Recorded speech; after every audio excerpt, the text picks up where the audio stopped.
والصلاة والسلام على أئمة الاثنى عشر من ذريته خير البشر لا سيما إمام المنتظر صلوات اللهم صل على محمد وعلى محمد. صلى الله تعالى ببنايتهم وتحت نوائم يوم المحشر ولا نصل على أعدائهم وغاصب حقوقهم أجمعين من الآن إلى قيام يوم الدين. أما بعد فقد قال الله تبارك وتعالى في كتابه الحكيم بسم الله الرحمن الرحيم والعصر إن الإنسان لفي خسر إلا الذين آمنوا وعملوا الصالحات وتواصوا بالحق وتواصوا بالصبر. صلوات محمد صلی اللہ محمد. عزیزان گرامی، ارشاد ہو رہا ہے کہ اصل کی قسم، زمانے کی قسم، بے شک انسان گھاٹے میں۔ بس وہی لوگ کامیاب ہیں جو ایمان لائے اور جنہوں نے نیک اعمال انجام دیے، اور یہی وہ لوگ ہیں کہ جب آپس میں ملتے ہیں تو ایک دوسرے کو حق اور صبر کی طرف۔ انسان اس دنیا میں آئے ہوئے 10,000 سال گزر گئے، لیکن اس کے باوجود قرآن کا یہ حکم آج بھی نافذ ہے، وَالْعَصْرِ إِنَّ الْإِنسَانَ لَفِي خُسْرٍ۔ زمانے کی قسم، جیسے جیسا زمانہ ترقی کرتا جا رہا ہے، جیسے جیسے اس کے گل کھلتے چلے جا رہے ہیں، انسان گھاٹے میں جا رہا ہے۔ حالانکہ انسان کے لیے صرف دو ہی کام ہیں، دو ہی علم ہیں جو اسے دنیا میں آ کر کے حاصل کرنا ہے، یا علم الابدان ہے یا علم الادیان۔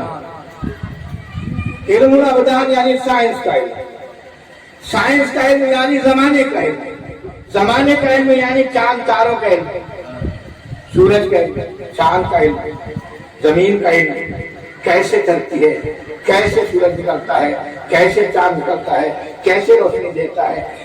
اس طرف دھیان دینے سے ہمارا مقصد یہ ہے کہ ہم یہ بات سمجھ جائیں کہ جب یہ اللہ کی مخلوق اپنے وقت پر اپنا کام انجام دیتی ہے اور آج تک کوئی اسے برا نہیں کہتا۔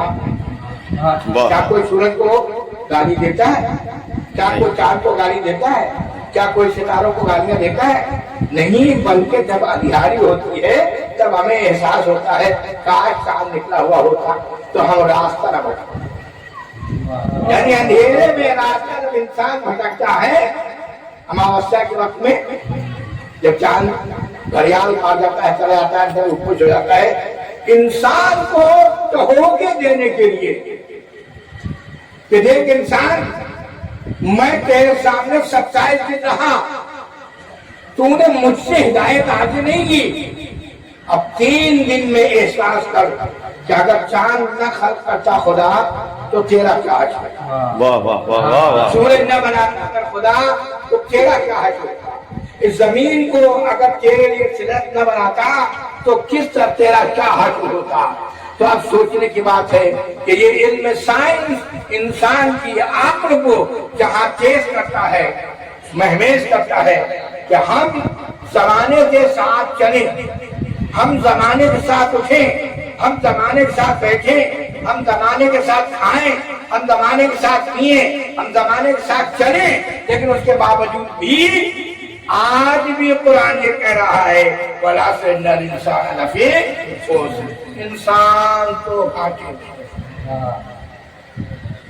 سب سے پہلے اللہ نے زمین کو بنایا، اس کے بعد اس پر درخت لگائے، باغ بنایا، سجایا، باغیچہ بنایا، اس کے بعد اس میں جانور خلق ہوئے، اس کے بعد سب سے آخری مخلوق اگر اللہ کی کوئی ہے تو وہ ہے حضرت انسان.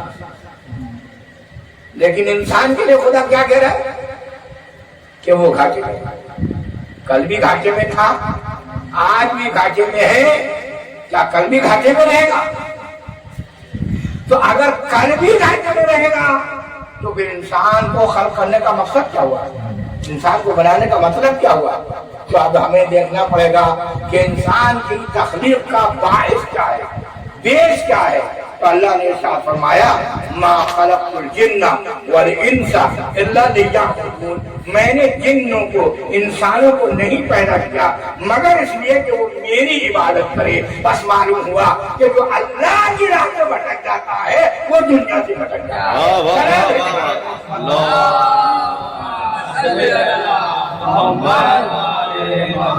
تو اب ان سب میں جو بزرگ کا رہے وہ ہے کیا؟ خدا کا. اور ایک انسان ہی ہے کہ جو اپنے خدا کو جان سکتا ہے اور مان سکتا ہے.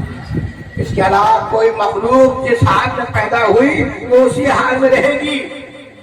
چرین پائے جس حال میں پیدا ہوئے اسی حال میں دنیا سے گزر جائیں گے.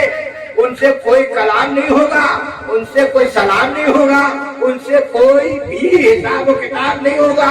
وہ ہمارے لیے خلق ہوئے ہیں، ہم کو خوشی نہیں دینے کے لیے خلق ہوئے ہیں. یہ الگ بات ہے کہ ہم ان سے فیض نہیں اٹھا پائے. اور جب ہم اللہ کی مخلوق سے فیض نہیں اٹھا پائے تو اس میں غلطی کس کی؟ ہماری ہم نے جانوروں کو استعمال کیا صرف ذبح کر کے کھانے کے لیے، لیکن ان سے کبھی سیکھ حاصل کرنے کی کوشش کی. سیکھ حاصل کرنے کے لیے اللہ نے سب چیزوں کو بنایا ہے. عجوبہ ہمارے کہ ہم ان سے درس حاصل کریں، سبق حاصل کریں. لیکن وہی انسان ان سے سبق حاصل کرے گا جو اللہ کو نہیں مانتا ہوگا. ایک عجیب بات عرض کر رہا ہوں، اللہ کو جو نہیں مانتا ہوگا وہ ان سے سبق حاصل کرے گا. ورنہ یہ دنیا کو درس دینے کے لیے پیدا ہوا ہے، دنیا اس کے درس کے لیے نہیں پیدا ہوئی ہے.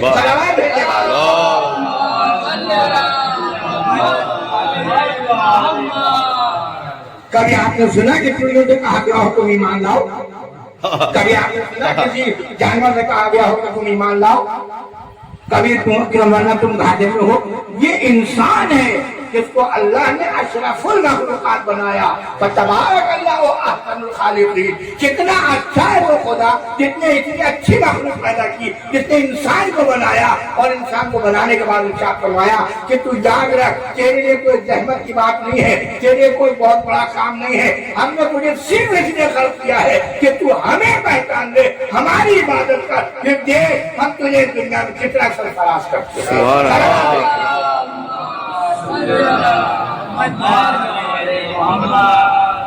اگر واقعاً دو آدمی، مثلا میں اس بات پر کیا کرتا ہوں کہ دو آدمی گھر سے باہر نکلے، ایک وہ ہے جو خدا کو جاننے والا ہے اور ایک وہ ہے جو خدا کو جاننے والا نہیں ہے. یا یوں کہہ دوں کہ ایک دیندار ہے. علم دو ہی ہے نا، علم سائنس کی بات میں نے ختم کر دیا. علم دین، علم دین یا دنیا کا علم ہے یا سائنس کا علم ہے یا ادیان دین کا علم ہے. دین کا علم یعنی وہ راستہ جو ہمیں خدا تک پہنچا دے اسے کہتے ہیں دین کا علم. اب ہم کیسے حاصل کریں، کیسے جانیں؟ دو آدمی گھر سے باہر نکلے، ایک ان میں خدا رسیدہ ہے اور ایک اس میں وہ ہے کہ جو خدا کو جانتا نہیں. دونوں جب گھر سے باہر نکلے، راستے میں کسی بچے نے کسی گڈھے میں پانی بھرا ہوا تھا، اس میں ایک پتھر مارا تو نتیجہ کیا ہوا؟ چھینٹ اڑی تو دونوں کا جامع نجس ہو گیا، دونوں کا پاجامہ نجس ہو گیا نا. لیکن جو دیندار تھا اس نے کہا بس اب میں اس سے آگے نہیں بڑھوں گا. کیوں؟ اس لیے کہ میرا جامع نجس ہو گیا ہے. جو دیندار نہیں تھا اس نے کہا میں چھوڑ رہا ہوتا ہے کہ گھر پہنچا پاک کر لیتا کرنا والا. مجھے ظہر کی نماز پڑھنا ہے، اگر میں بھول گیا اور میں نے ایسے ہی ظہر کی نماز پڑھ لی تو میری پچھلی باتیں بھی خطا میں گنی جائیں گی۔ ایک نماز کو بچانے کے لیے اس نے آگے کا راستہ طے نہیں کیا، واپس آیا، گھر پر آتے ہی اپنی بیوی سے کہا مجھے تھوڑا پانی دے دو تاکہ میں اپنے جانوں کو پاک کر لوں، کیونکہ مجھے نماز پڑھنا ہے۔ اور وہ جو بیٹی تھا اس کو معلوم ہی نہیں تھا کہ نماز پاک لباس میں ہوتی ہے، نجس لباس میں نہیں ہوتی۔ نماز کے لیے شرط یہ نہیں ہے کہ بدن پاک ہو، بلکہ طہارت بدن بھی ہو، طہارت لباس بھی ہو۔ اگر آپ کا لباس نجس ہے، جہاں کا آپ غسل کر لیجیے اس کے بعد وہی لباس پہن کے نماز پڑھ لیجیے تو آپ کی نماز نہیں ہوگی، آپ کا وہ عمل ضائع ہو جائے گا، بیکار ہو جائے گا۔ بس اسی کی طرف اشارہ کرنے کے لیے اللہ نے 1,24,000 نبی بھیجے، جن کے پہلے آدم تھے اور آخر خاتم النبیین حضرت محمد مصطفیٰ صلی اللہ علیہ وسلم رحمت للعالمین دنیا میں آئے۔ اس میں یہ تفصیل نہیں تھی کہ مسلمان محمد کو ماننے والا ہے، عیسائی محمد کو ماننے والا ہے، یا مجوسی محمد کو ماننے والا ہے، یا ہندو مسلمان کو ماننے والا نہیں، وہ تو رحمت للعالمین بن کر آئے ہیں۔ جو بھی ان کے در سے ٹکرا جائے گا، جو بھی ان کے در تک آ جائے گا، وہ خود ویسا ہی بن جائے گا جیسے ہمارے رسول چاہتے ہیں، جیسے خدا چاہتا ہے، یعنی پاک ہو جائے گا۔ یہ وہ لوگ ہیں کہ جو پاک و پاکیزہ تھے، پاک و پاکیزہ ہیں، پاک و پاکیزہ رہیں گے، اور انہی کے لیے اللہ نے ارشاد فرمایا انما یرید اللہ لیذھب عنکم الرجس اہل البیت ویطہرکم تطہیرا۔ دیکھو میں نے ارادہ کر لیا ہے کہ اہل بیت محمد ہم تمہیں ہر طریقے سے پاک و پاکیزہ رکھیں گے اور تم کو ہر نجاست سے دور رکھیں گے، اور ایسا پاک و پاکیزہ رکھیں گے جو پاک و پاکیزہ رکھنے کا حق ہے۔ اب اس آیت میں لفظ محمد استعمال نہیں ہوا ہے، لفظ اہل بیت معلوم ہوا کہ پیغمبر کے ساتھ کچھ اور لوگ بھی تھے کہ جو ہمیں پاک کرنے کے لیے آئے تھے، جن میں فاطمہ زہرا ہے، جن میں علی مصطفیٰ ہے، جن میں حسین شہید کربلا ہے۔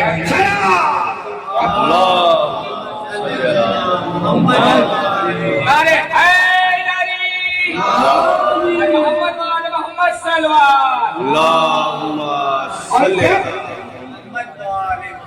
یہ بات معلوم ہو گئی کہ پیغمبر آخری نبی بن کر آئے ہیں، تب تو یہ اور بھی زیادہ لازم ہو گیا کہ دنیا تو ابھی ختم ہونے والی ہے نہیں، دنیا تو قیامت آنے کے بعد ختم ہوگی، اور قیامت کا کسی کو پتہ نہیں ہے، لہذا ضروری تھا کہ نبی کریم کے بعد قیامت تک کے لیے کوئی ایک ایسا سلسلہ ہو کہ جو ہمیں بتائے انسانیت کیا ہے، انسانیت کو کیسے بچایا جا سکتا ہے، انسان کو کیسے بالا عروج دیا جا سکتا ہے۔ اس لیے اللہ نے، رسول اللہ نے ہمارے حوالے علی ابن ابی طالب علیہ السلام کو کیا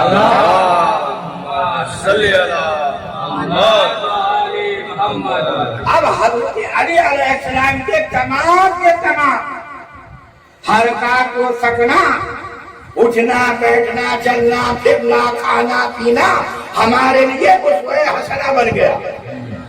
لوگ جتنے ہی ٹیڑھے ہو کر جائیں، جب اٹکے گی تو در علی پہ آئیں گے، کوئی بھی سہارا نہیں ہے، کوئی بھی کسی کو سنبھالنے والا نہیں ہے۔ ارے کوئی سوالوں کا جواب تو دے نہیں پاتا، سوالوں کا جواب تو دے نہیں پاتا۔ شخص آیا کہا بتاؤ اللہ میاں کہاں ہے، جواب نہیں دے پایا۔ ہر ایک کو جن نے اپنا دعویٰ کیا کہ ہم ولی اللہ ہیں، جس نے دعویٰ کیا کہ ہم خلیفۃ اللہ ہیں، جس نے دعویٰ کیا کہ ہم وقت کے امام ہیں، ان کا اللہ نے امتحان لیا، لیکن وہ اپنے امتحان میں ناکام ہو گئے۔